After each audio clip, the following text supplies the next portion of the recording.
I came in from Boston today. That's right, I live in Boston. But originally I was born in China, guys. I was born, pristine, pollution-free, and politically not corrupt China. I have to say that they're listening with weather balloons, apparently. Did you guys catch that? Yeah, they shot that thing They shot that thing down after like a whole week, and then people were celebrating. That is hilarious. Right? Like, that would be like if you came home to your wife fucking another man, and before you shot him, you're like, oh, no, please, finish. Didn't mean to intrude.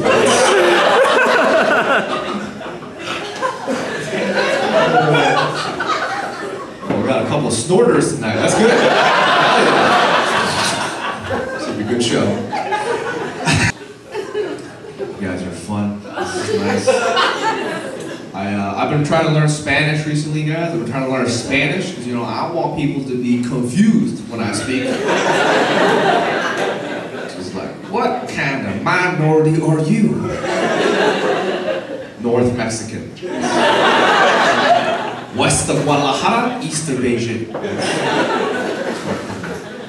Yeah, I've been learning on Duolingo, and I thought I was getting pretty good. I was on there for like 200 days, then I go to Mexico. I find out getting good at Duolingo doesn't make you better at Spanish, it just makes you better at Duolingo. Like at first one day would ask me, ¿Hablas español? I'm like, sí, un poco. And then halfway throughout the trip, I have to change it to un poquito, muy poquito. And then by the very end of the trip, I'm just like, no. No hablo American. Because I realized that what Mexicans think is un poco amount of Spanish isn't so goddamn un poco, right?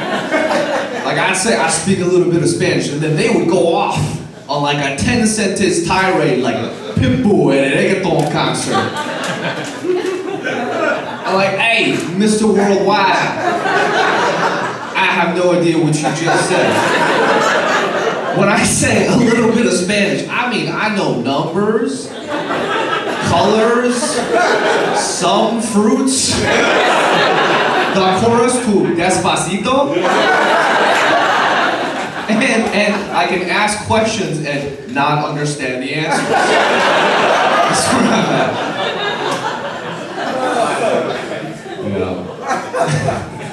My buddy came up to me, he was like, oh, how many days are you on Duolingo? I'm like, 200 days. He was like, oh cool, what palabras have you learned? I'm like, what's a palabras? He was like, words.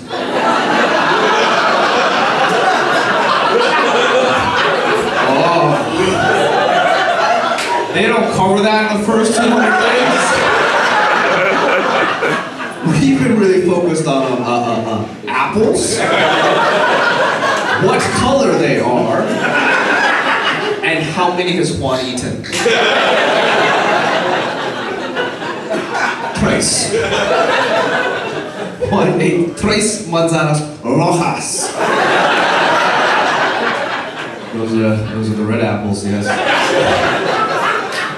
I don't know. I feel like Duolingo didn't teach you any conversational Spanish. Also doesn't teach you any slang, right? Like the word that I learned for jacket in Spanish is chaqueta, right? Chaqueta. Yeah, and then you go to Mexico, you find out that's slang for to jerk off.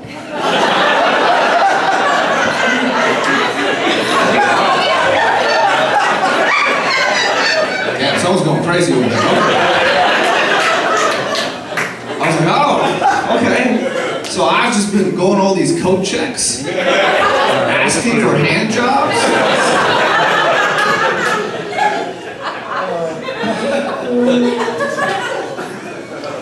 This lady at the last show was like, so did you get any?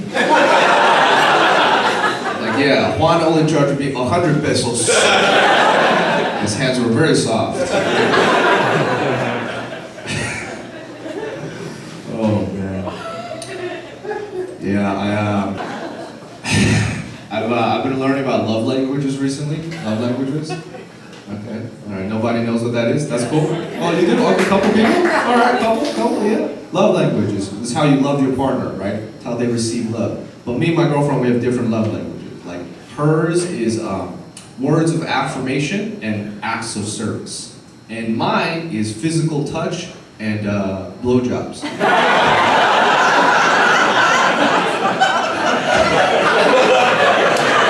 And gifts.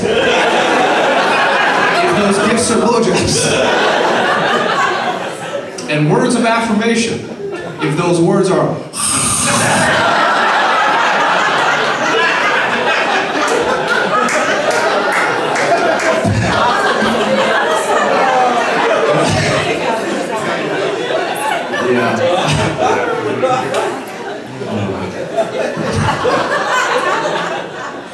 yeah, hers are words of affirmation, right? So every time I say I love you, she'll be like, tell me why. So I'm like, oh, you're so loving, you're so kind, you're so compassionate.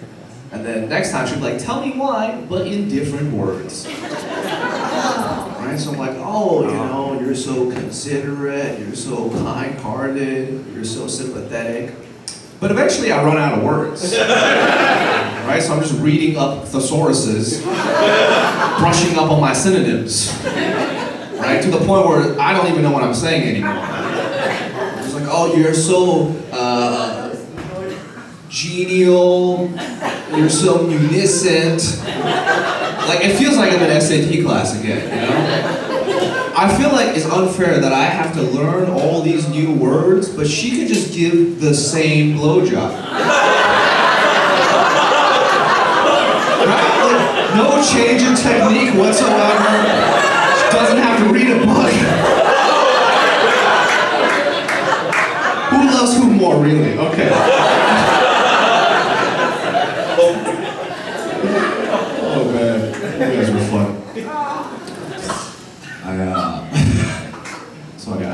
I walked into this sex toy store the other day.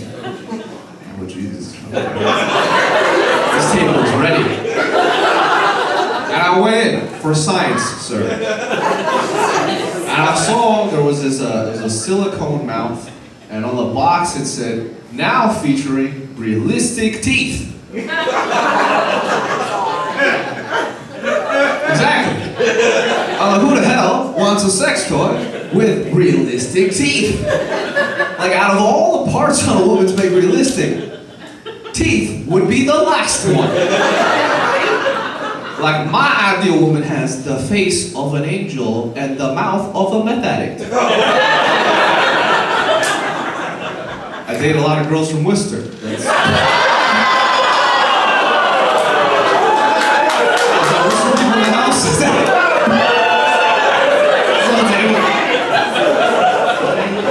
They know.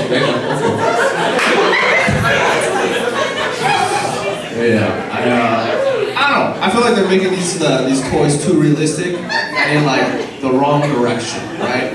Like, imagine if they made a realistic pocket pussy.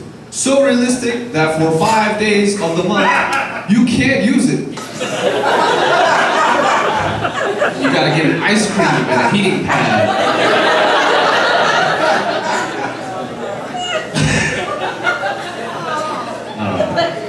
Have y'all noticed that, like, male sex toys are just female parts, but female sex toys are like super upgraded versions of male parts? Right? Like, y'all get these mystical fantasy dragon cocks. These 5-in-1 Swiss Army dildos. That's not fair. Because guys, we just want you the way you are, but in plastic. But women, you're like, no, we're gonna need that turbocharged with Bluetooth and an earthquake setting. I feel like it kind of mirrors dating preferences, right? Like women, you're looking for a guy with like features and upgrades, and guys are just like, yeah. This one has teeth.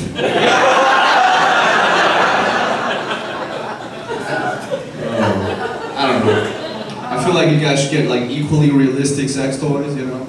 dildos that go limp every now and then. Vibrators that run out of juice just before you finish. This is a good time to mention I'm available for kids' parties.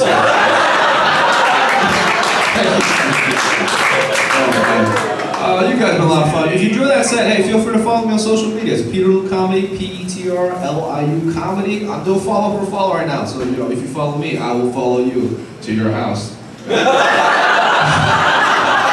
That's been it for me. We ready to keep this thing going?